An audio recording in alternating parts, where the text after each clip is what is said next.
Hi everyone, thanks for stopping by for J7409 Weather with the weather news that you can use. This is the evening edition for today, of course, being Thursday, the 16th of January, 2020.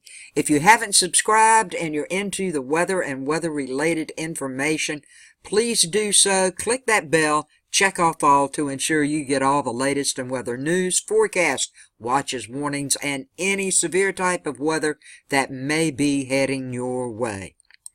As we take a look at the latest GFS run, I'm going to do this a little bit different. We all know we've got wind warnings. I'll check out everything with watches and warnings. I won't go through all of them. We already know what's happening. But with this winter storm, I'm going to do this a little different. I'm going to turn the GFS model on and let it roll through and let you see what's happening. I'm going to talk about today, tomorrow, and Saturday. So let's just turn this on right quick and just let it start to roll through. For today, out west, this mid to upper level shortwave moving south of a low centered west of British Columbia, it's going to continue to amplify as it swings east across California today. Now, this is going to drive a strong cold front southeast from northern through central California, and strong onshore flow is going to be in addition to be very favorable for upper forcing, and it will support heavy precipitation from the coastal ranges of northwestern California to Sierra. Now, everything is continuing to show that accumulations of a foot or more are likely along a large extent of the Sierra before the snows diminish late tonight and early tomorrow morning. Now, let's hop over to tomorrow for Friday. Out in the Midwest, low to mid-level photogenesis is lifting northeast ahead of an approaching upper level shortwave, and it's going to support precipitation spreading northeast from the Central Plains, Ozark region, and mid-Mississippi Valley Friday morning before reaching into the upper Midwest by later tomorrow afternoon. Now, from the Ozark region and the mid-Mississippi into the lower Ohio Valley, precipitation is expected to briefly begin as snow before changing over to a wintry mix as this air column warms aloft as it's moving up. Now, before changing over to a wintry mix, as the air warms, lingering cold air at the surface is expected to support impactful ice accumulations across portions of the Ozark region and mid-Mississippi Valley on or before changing all over to rain by late Friday. Expect primarily all snow farther to the north across the upper Midwest. Now, the heaviest accumulations are expected to center across southern to central Minnesota into northern Wisconsin. And the models, this is just one model you're looking at here, but the models show a period of moderate to heavy snow associated with the low to mid-level warm eviction lifting northeast across the region by tomorrow afternoon and evening, followed by a second period coming up Saturday morning, supported by strong level low convergence on the northwest side of the departing system. And in addition to all that, it's looking like we've got some forcing. A prolonged period of southeasterly flow will support some lake-enhanced snow totals off of Lake Superior and into Arrowhead region of Minnesota. Now, we move up to Saturday. What's this storm going to be doing by then? Well, for the Great Lakes, the Northeast, and the Mid-Atlantic, low pressure is going to slide east across the upper Great Lakes on Saturday. Now, as the system moves into the St. Lawrence Valley, the models are showing a coastal low beginning to develop near down east Maine Sunday morning. Now, this has the potential to produce a stripe of significant snows across portions of northern New England. Meanwhile, as the low passes to the north, strong westerly flow is going to support lake effect snow showers east of Lake Ontario. Excuse me, folks, I just had someone call me. My neighbor's just been taken off by the ambulance, so excuse me for stopping there, and let me catch back up and get through this for you guys. Now, we do have this coastal low that's going to begin to develop again near down east Maine Sunday morning, and it does have the potential to produce a stripe of significant snows. I know I said this a while ago, but I want to stress this across portions of northern New England. Meanwhile, as the low passes to the north, strong westerly flows going to support lake effect snow showers east of Lake Ontario, with heavy accumulations possible across the Tug Hill region. Now, to the south, snow should be changing to a wintry mix. That's what it's looking like and is expected to do to produce some light snow and ice accumulations from southern and central Appalachians into the mid-Atlantic on Sunday. Now, as you watch all this precipitation move from the west to the east, and you see the orange, and you see the pink, and you see the snow, well, what does that exactly mean? Well, the darker the blue, the heavier the snow. The lighter the blue, the lighter the snow. Now, we see, like right up in here, this pink that's coming up in these areas now. Right in here. This, my friends, is freezing rain. Freezing rain. Freezing rain. Now, when it changes colors, which it will, as it loops on through, because we're all the way up to the 26th now, it'll get back closer to today in just a few moments. Maybe if I turn it off, I can speed it up myself some here. Let's move right on. You can see the other systems that are coming through.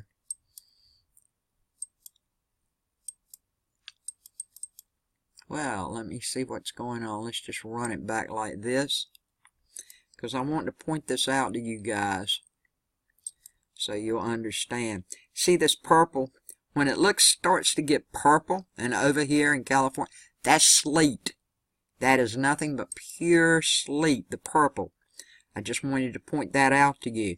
When it gets this color, this is freezing, freezing rain.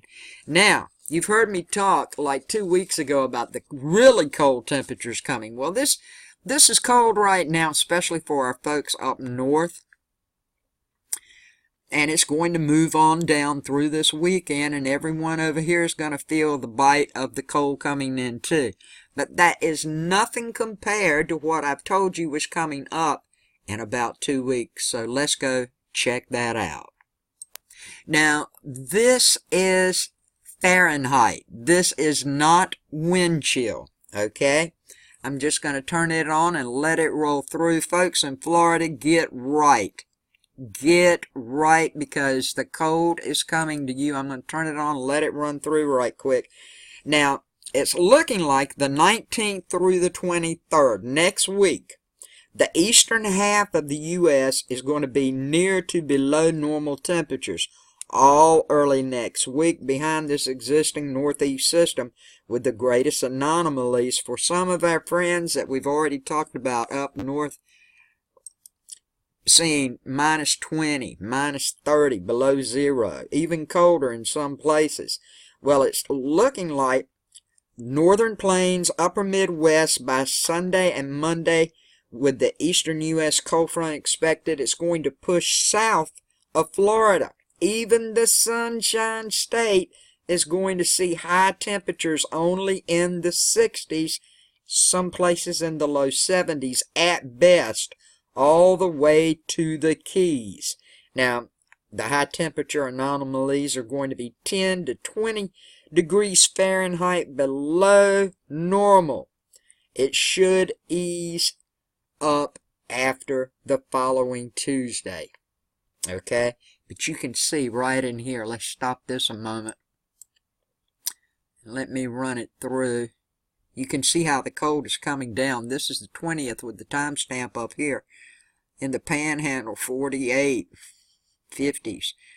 All the way down south now on this day, it's still rather warm, 78 degrees. But as we move on through, you can see it starts to get colder and colder by the 21st. And I said this is like the 19th through the 23rd. It's going to get colder and colder. And once again, this is Fahrenheit. Fahrenheit. as we look over in Colorado, some of these places are in the teens where you see the white, 19, 17. But in Florida, in the Panhandle here, 29 degrees. 29 degrees in some places. Moving on across, let's hop over towards Orlando. 41 degrees. And down south around Miami, 61. Now, as we move on through, it doesn't get any better. Nighttime temperatures in the 20s. There's 26 in the Panhandle of Florida. This is on the 21st, next Tuesday. Look at this, 31 over here, right smack dab in the middle, 38 degrees, and down around the Keys, looking like it's going to be in the 40s. It's going to be a very cold surge of air that comes down. Please be aware of this and do not get cut short. It's going to be cold everywhere. From out west, we'll come down here around Emmett. Emmett's not looking too bad. 30, maybe, well, 29 up in this area here. As we move on across, we'll get into Wyoming. 24, you can see where it's at. Coming up to Minnesota, still in the minus bracket, minus 10 in this section of Minnesota. Wisconsin, minus 9. Michigan in the teens, 14, 13, 12. Northeast Ohio, 16 degrees right here, 15. This is Fahrenheit. Once again, my friends, be aware of what's going on. This is going to come all the way down South Louisiana in the 20s, with Mississippi in the 20s, Alabama in the 20s, Georgia in the 20s, South Carolina, you may closer to the coast hit a 30. Over here in North Carolina, in my neck of the woods, right around here, I'm going to be in the 20s. It's going to be a cold, cold time, folks. So please be aware of what's going on. This should be coming up sometime next week. I'm thinking maybe sometime between the 20th and the 23rd. This is the 21st right here on the timestamp. As we move along, we begin to get a little bit of warmth down south, but it's still going to be kind of nippy for you. But your temperature should start to rise after Tuesday, as I said. Now here is Wednesday right here. The temperature should seem to start to moderate a little bit for Florida, Texas, and the southern areas right in here. But it's not going to be what you call like we've had, folks. Look, it's going to be in the 30s and 40s over here where I'm at for daytime highs. And what's going on at the time right now we're talking? Well, of course, this is the watches and warnings map. Over in Colorado and in parts of Wyoming, a little bit of the Panhandle of Nebraska right up in here, you have a high wind warning. Other than that, Colorado is looking good with the exception of a little bit of this winter snow warning, winter snowstorm warning down in a couple of counties in this area, which are coming up from New Mexico. Everything in the blue, this color blue, this is a winter weather advisory. Expect snow, expect ice, and you could have some rain mixed in it. Now, when we come to the pink in general, all of this area, and when we get to this color blue right up in here, this is winter storm warnings. With this area of Minnesota getting more of the snow, you guys are going to get in all of these areas here, snow and ice. So be aware. Same thing going on as we check out right quick going on in Michigan. This is winter weather advisories and snow warnings. I'm going to be getting some of that lake effect snow. Same going on for Indiana, portions of Michigan. I'm sorry, I said Michigan a while ago. I meant Wisconsin over here. We still got some of the snow going on here. It's just going to get worse and worse as it moves across. Everybody in the blue. This is wind chill temperature warnings in this light blue right in here. It's going to get very, very cold. You guys have already had some of it. It's going to be well below zero with the wind blowing.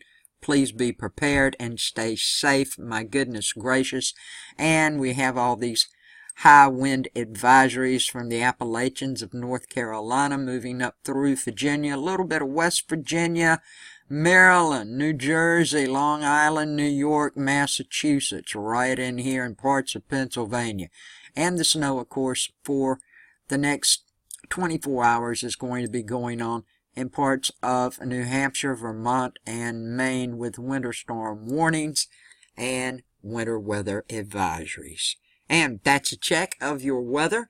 Thanks so much for checking it out with me. I appreciate it very, very much. Once again, if you haven't subscribed, please do so. Click that bell, check off all. Thanks for your comments, your thumbs up, your donations, and just watching my videos and sharing my information with your friends and family. I appreciate it so much. Have a good evening, a safe evening, a blessed evening. Peace, love, and kindness to each and every one.